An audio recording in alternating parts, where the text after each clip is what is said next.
সকাল বিকালের চটপটা healthy breakfast যেটা খেতে আমরা ভীষণ পছন্দ করি, আবার বানিয়েও থাকি নানানজন নানান রকমভাবে। আমি বলবো একবার আমার মতন করে আপনারা বানিয়ে খেয়ে দেখুন। আশা করি আপনারাও বলতে বাধ্য হবেন খাবারটা সত্যি অসাধারণ। তো এটা তৈরি করতে আমি প্রথমে এক বাটি সুজি নিলাম। এক বাটি সুজির সঙ্গে আমি 1.5 বাটি মতন টক দই দিলাম, স্বাদ মতন লবণ, একটু কালারের জন্য হলুদ, একটু ভাজা মশলার গুঁড়ো। আর টক দইটা একটু বেশি টক বলে আমি 1.5 চামচ মতন স্বাদের ব্যালেন্সের জন্য চিনি দিলাম। আপনারা যেমন চিনি খাবেন, মিষ্টি খাবেন সেরকম দেবেন। লঙ্কা কুচি দিলাম, যেমন ঝাল খাবেন আপনারা সেরকম দেবেন। আমি 2টো লঙ্কা কুচি দিলাম। এক টুকরো আদা একদম ছোট করে কেটে দিলাম, মুখে পড়বে, খেতে ভালো লাগবে। মিডিয়াম সাইজে 2টো পেঁয়াজ একদম ছোট করে কেটে এর মধ্যে দিলাম। আর এখানে আরও একটু মশলা অ্যাড করলাম, সেটা হচ্ছে ম্যাগি মশলা। ম্যাগি মশলা আর ভাজা মশলার গুঁড়োটা থাকলে আর কিছু লাগে না কিন্তু। তো ম্যাগি মশলাটা আমি পুরোটা দিইনি, হাফটা দিয়েছি। তো কোনো কারণে আমার ভিডিওটা একটু স্কিপ করে গেছে। এখানে দেখুন আমি এই যে বাটিটা, এই বাটির 1 বাটি লিকুইড দুধ দিয়ে আমি এটাকে সুন্দর করে ফেটিয়ে নিয়েছি। এটা রেস্টে রাখার কোনো দরকার নেই। একটু 4 থেকে 5 মিনিট আপনারা সুন্দর করে ফেটিয়ে নেবেন। দেখবেন সুজিগুলো খুব সুন্দর কিন্তু নরম হয়ে যাবে। আর এখানে একটা ড্রাই ফ্রুট দিলাম, সেটা হচ্ছে কিশমিশ। এই যে দেখুন কিশমিশটা দিলাম। কোনো কারণে ভিডিওটা একটু স্কিপ করে গেছে, তার জন্য ক্ষমা চাইছি।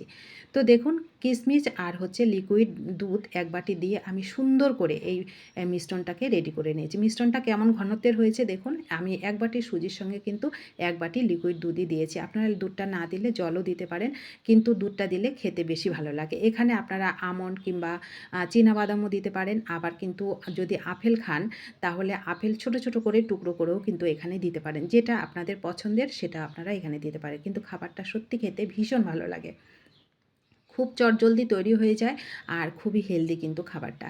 তো রেডি হয়ে গেল মিষ্টানটা। এদিকে গ্যাসটা অন করে আমি তাওয়াটা বসিয়ে তাওয়াটা গরম করে নিয়েছি। এটাকে আমি তৈরি করব হচ্ছে ঘি দিয়ে। আপনারা বাটার কিংবা সাদা তেলেও কিন্তু করতে পারেন। আর ঘিটা কিন্তু বেশি লাগবে না, খুবই সামান্য ঘি দিয়েছি, আপনারা তো দেখছেন। তো 1 চামচ করে এখানে দেব, দিয়ে যতটা ছড়ানো যায় ছড়িয়ে একটু গোল করে গোল শেপে দেবো, তাহলে দেখতে ভালো লাগবে। দিয়ে এটা আমি 20 থেকে 30 সেকেন্ডের জন্য গ্যাসটাকে একদম লো করে দিয়ে ঢেকে দিলাম।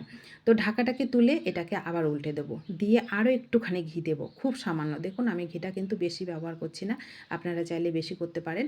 তো আমি খুব সামান্য একটুখানি ঘি দিয়ে পুরো একটা খাবার তৈরি করতে আমি কিন্তু 1 চামচ ঘিও কিন্তু ব্যবহার করিনি। 1 চামচের থেকেও একটু কম ঘি দিয়ে আমি এটাকে সুন্দর করে গ্যাসটাকে একদম লো করে দিয়ে একটু হালকা খাস্তা করে এটাকে তৈরি করব। খেতে ভীষণ ভালো লাগে আর এত সুন্দর একটা ফ্লেভার বের হয় যখন আপনি এটা তৈরি করবেন, তখনই বুঝতে পারবেন। খুবই হেলদি একটা খাবার, ছোট থেকে বড় সবাই ভীষণ পছন্দ করে খেতে পারে। এটা সকালবেলা ব্রেকফাস্টে, সন্ধ্যাবেলায় নাস্তা, এমনকি রাতে ডিনারও আপনারা কিন্তু খেতে পারেন। খেতে ভীষণ ভালো, আবারও বলছি একবার ট্রাই করে দেখুন, অনেক মজা পাবেন খেয়ে। তো দেখুন একইভাবে আমি সবগুলোকে তৈরি করে নিচ্ছি, খুব সহজে তৈরি হয়ে যায়, বেশি ঝামেলারও কিন্তু দরকার নেই। ড্রাই ফ্রুটগুলো আপনারা আপনাদের পছন্দের দেবেন, যেটা আপনারা খাবেন সেটাই দেবেন। আমি শুধু কিশমিশটাই এখানে ব্যবহার করেছি। তো একে একে দেখুন সমস্ত নাস্তা আমার রেডি।